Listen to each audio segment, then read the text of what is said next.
A typical role, obviously given COVID, but we have monthly leadership workshops with all our managers, kind of outlining, hey, from a cultural control standpoint of what's important to us, what needs to be executed on. So, firstly, training them to understand these are the key priorities that need to be addressed. And we talk about culture, right?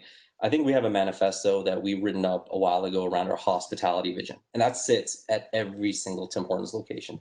And it goes along the lines like we want to be international hospitality leaders when it comes to anyone having an experience outside of their home.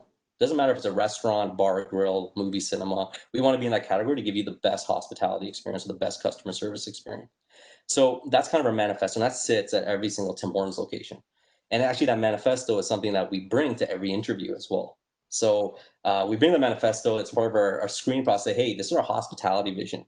We give them 2 or 3 minutes. We'll say, how can you help us deliver and become the best international hospitality leaders when it comes to Tim Hortons, but specifically the Seth Group? And it's funny because that's when we start to get an understanding, get a feel of how passionate is this person about great service, how passionate is this person about giving a warm experience to guests, etc. So that kind of dictates and sets the, I gotta say, the barometer for everyone.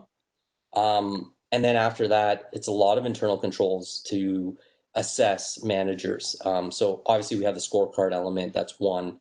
But even operationally, like we get our own customer service scores from Tim Hortons corporate, and that'll kind of tell us, hey, how well are we doing? Not just with our scorecard, but we can go back, benchmark, and then use that as training data as well to say, okay, are we meeting our criteria? Are we there? Are we not hitting the culture that we desire? And then kind of work backwards from that standpoint. So those are like a few areas we look at to assess. We use as kind of internal controls. Um, Similarly, one thing that we do, we started recently. So in our organization, we actually just recently appointed someone to be our director of culture and people engagement. Wow. And their role is they go to every restaurant, literally to do what we just mentioned, to benchmark and track how well are we doing with culture. Wow. Every month now we have a survey that goes to a restaurant, and the team members fill it out collectively with the manager, and it's all around culture code.